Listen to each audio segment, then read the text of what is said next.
up your YouTube, search for Stukeley Meadows, watch on your big screen. Or another device if you're at home. Get yourself comfy, this could take a while. What a happy scene. Something new every day for your long-term memory. This is so exciting, it is nearly time for a Stukeley assembly.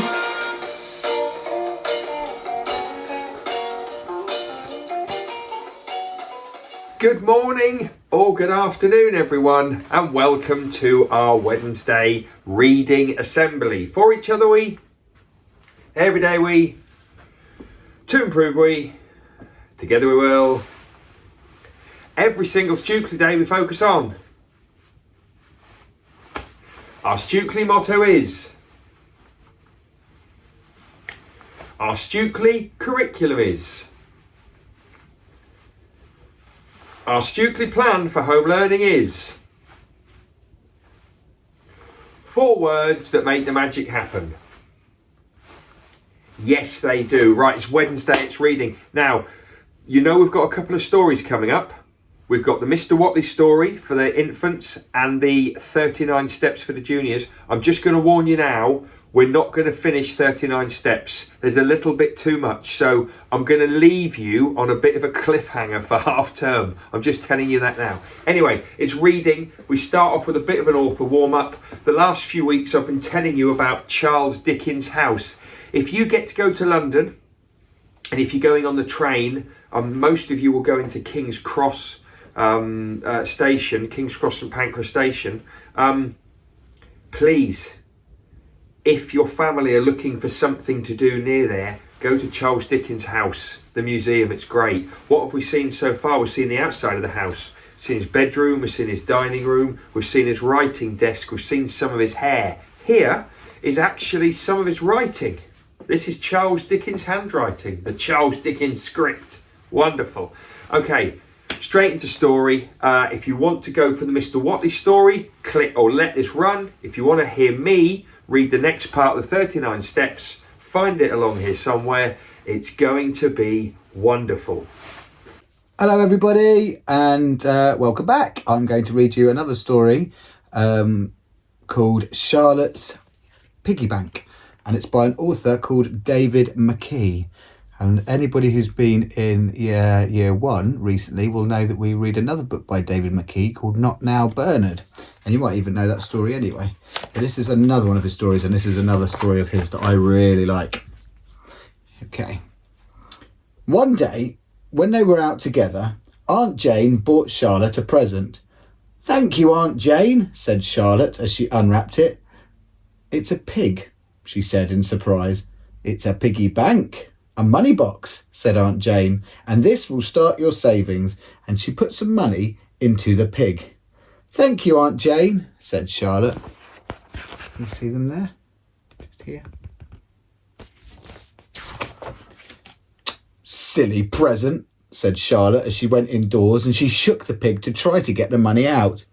"Don't do that," said the pig. "It hurts." "Ooh, a magic pig," said Charlotte. "Yes," said the pig, "and if you save enough, you get a wish." "Save enough?" said Charlotte. "I thought they gave wishes away. Oh, how much must I save?"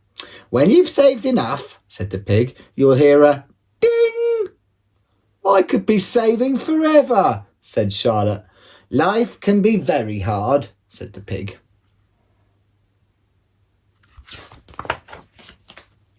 "I'm saving for a wish," said Charlotte when she was given her pocket money. "Oh, I expect wishes are expensive," said Dad, and he gave her an extra coin. Later, Charlotte put the money in the pig, but it didn't ding, and the pig didn't speak again.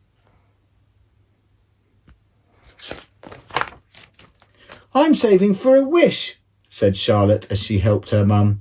"That's nice, dear," said Mum, and she found some coins for Charlotte's savings. There still wasn't a ding from the pig. Charlotte took Mr. Jack's dog for walks. She liked to help the neighbours. "This is for being so kind," said Mr. Jack as he gave Charlotte some money. Still the pig didn't ding. Mrs. Adams wrote letters and Charlotte posted them. "Here's a little something for being so helpful," said Mrs. Adams. The little something didn't ding the pig either. When Mr. Grant washed his car, Charlotte helped him. They sang duets as they worked. "That's for being so sweet," said Mr. Grant, and he gave her some coins. The coins made a nice sound as they fell into the pig, but it wasn't a ding. Charlotte made a stall in the street and sold the toys that she didn't want anymore. "You're nearly full," said Charlotte as she put the money into the pig. The pig said nothing. Where is she selling her things? There she is.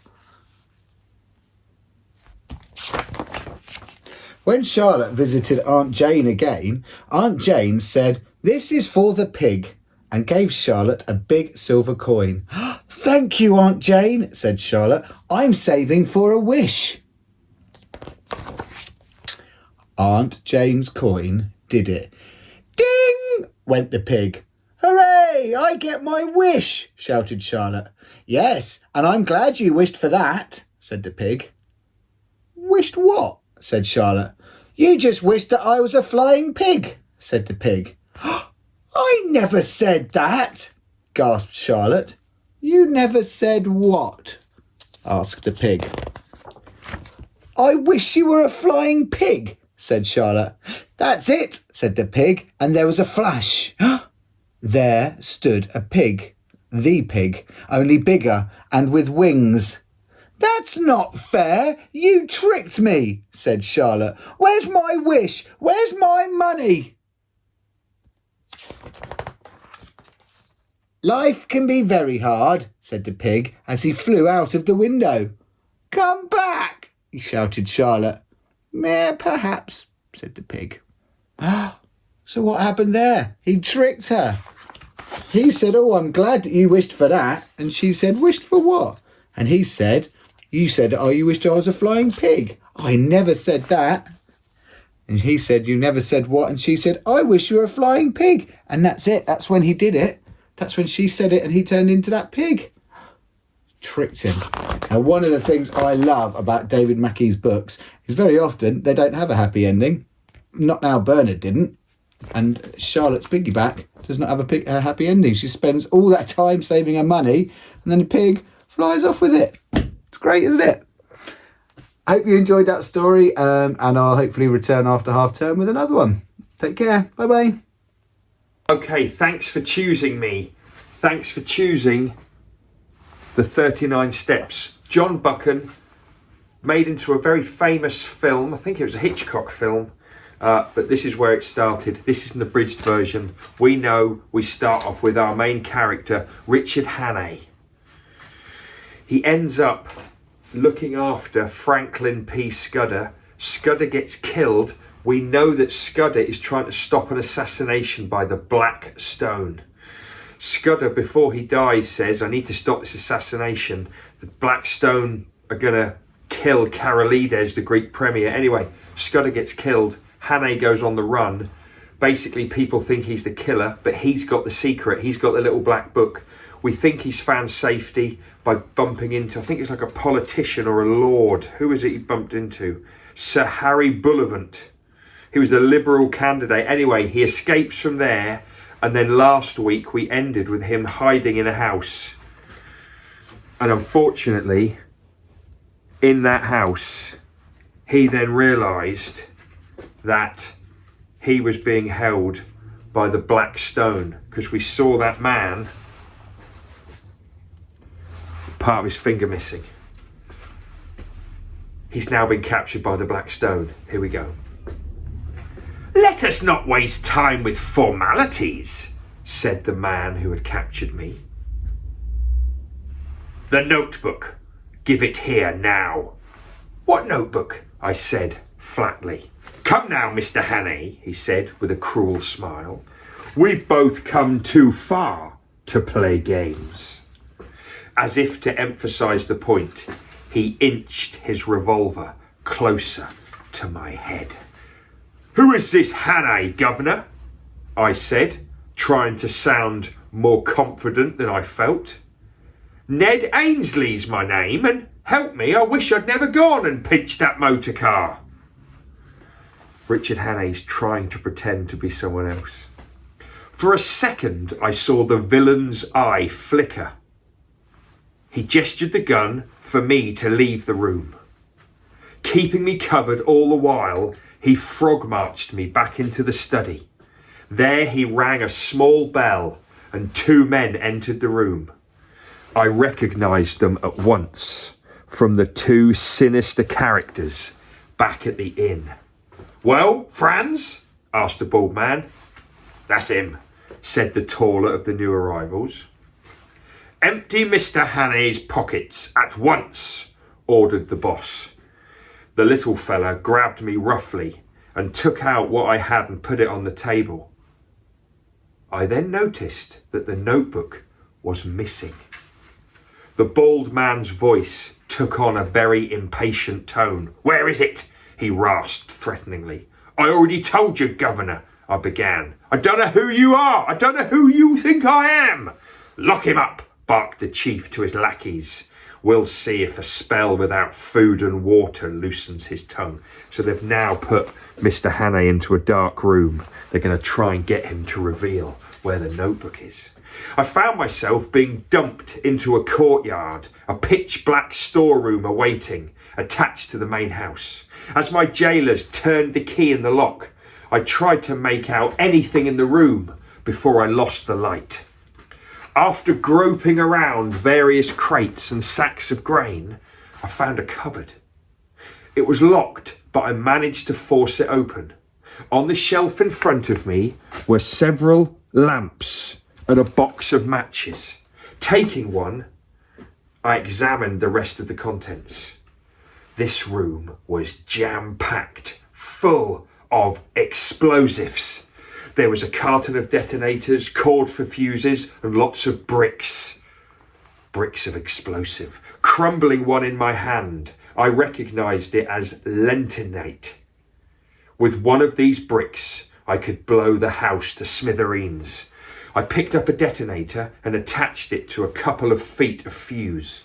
Then I put the detonator into some lentonite brick and I buried it under a sack near the door.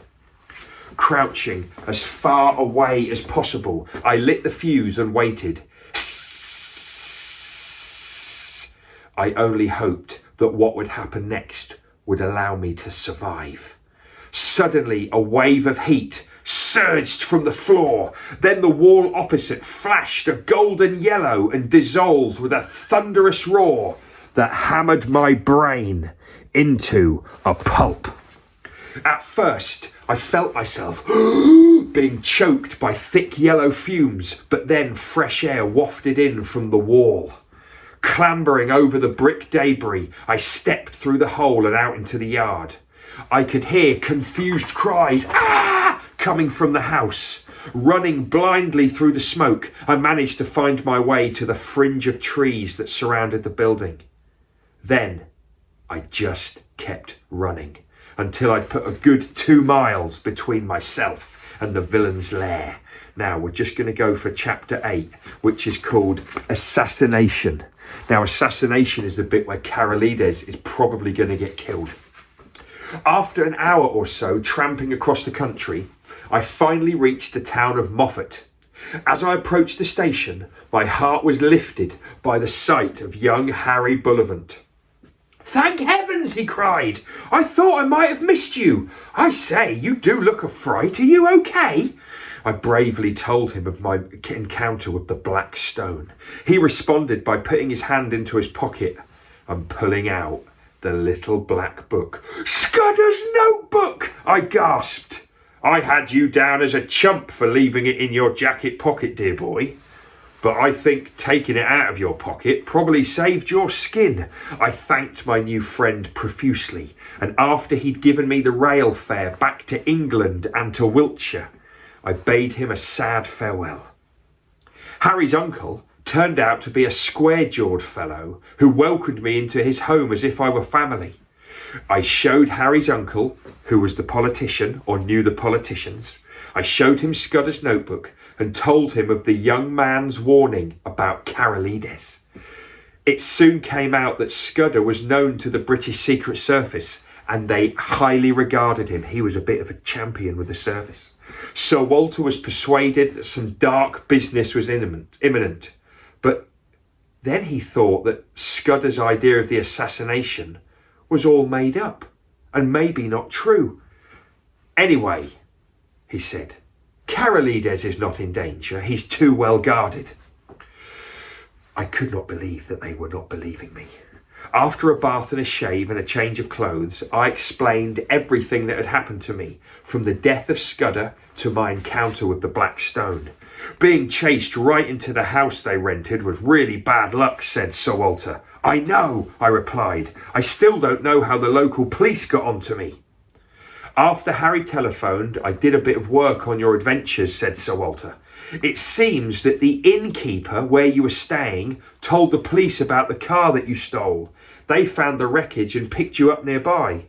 I suppose they still want me up there in Scotland. Oh, I've sorted that out, dear boy, said Sir Walter. Please don't worry. We spent the next few hours reading through Scudder's notes, and we were only interrupted when Sir Walter had to take a phone call. When he came back, his face was grey. It seems I owe you an apology, and your friend Scudder an apology, said Sir Walter. Karolides has just been shot dead. Oh man, Hannah is too late. They didn't believe him about Karolides and he's been shot dead. It's the Black Stone. I'm sorry I've got to end it there. We'll finish it after half term. Right, oh man. Okay, well you know what's coming up now? It's Cheerboo Song or Silence, and something a little bit special for you. Will they get to cheer or will they get to boo? With either one there must not be violence. They may well get a song, but it will not last that long. We really hope they do not get silence. Hello everybody and welcome to the Cheerboo Song or Silence studio. We've had some incredible Cheerboo Song or Silences over the last couple of years. This is one of the best. I have got the whole of Acacia class behind that curtain. Why have I got the whole class? Because Ellie, who's in that class, won a game of bingo, and the prize was for her whole class to take part in Cheerboo Song or Silence.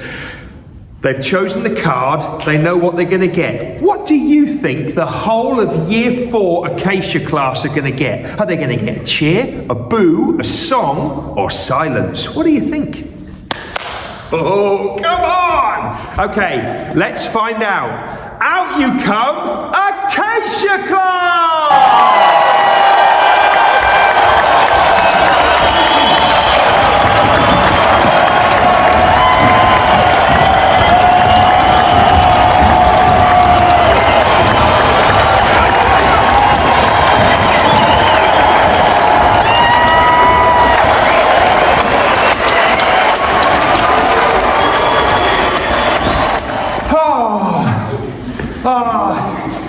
I love it. Now, I don't know if you remember, we had a whole class do it last time when it was Oak, and they also got a cheer. I wonder what will happen next time it's a whole class. Oh, I'm exhausted. See you next time on Cheerboo Song or Silence. Will they get to cheer or will they get to boo? With either one there must not be violence. They may well get a song, but it will not last that long. We really hope they do not get silence. Oh wow. Oh wow. Well, wasn't that fantastic? The second full class to do Cheerboo Song or Silence, and they got a cheer. That makes me really happy. Oh, fantastic. Right, now I know there's no birthdays, but you'd miss the song if we didn't do it, right? Let's do the song.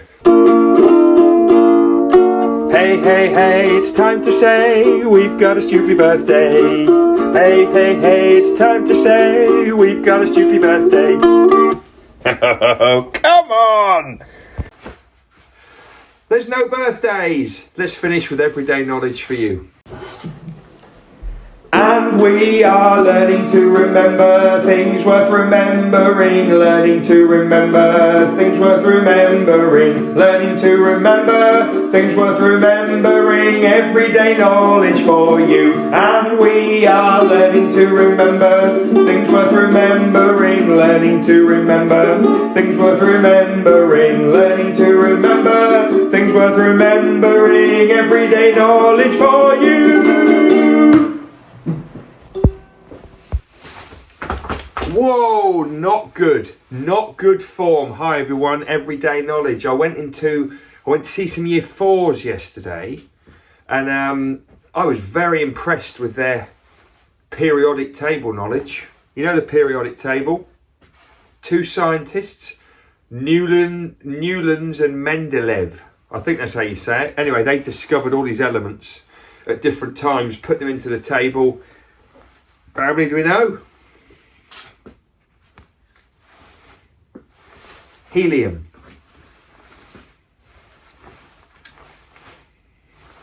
hydrogen,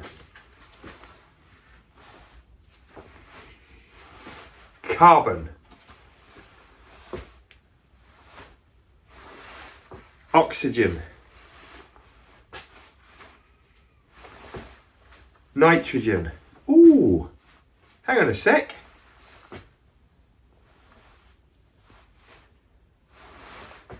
Neon. Well done those of you who got neon. Oh,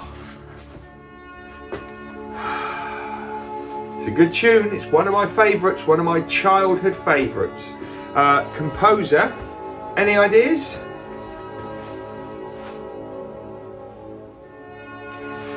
Antonin Dvorak. Dvorak.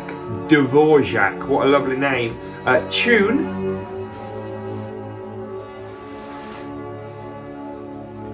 New World Symphony. Well done. Oh, what a piece of work this is. Incredible. Huge. Name of this sculpture and then name of the artist or the sculptor. Name of the sculpture and then the name of the sculptor.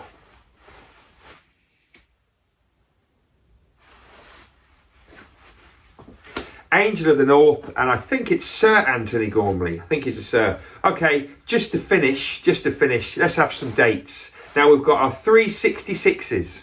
So, Great Fire of London, 1666. Battle of Hastings, 1066. England men win the Football World Cup at Wembley. When was that? 1966. Here's another one that some of you may or may not remember. The year that Charles Dickens was born. One of our most famous authors, Charles Dickens. Which year was he born in? 1812. Yes, he was. Top work. See you next time.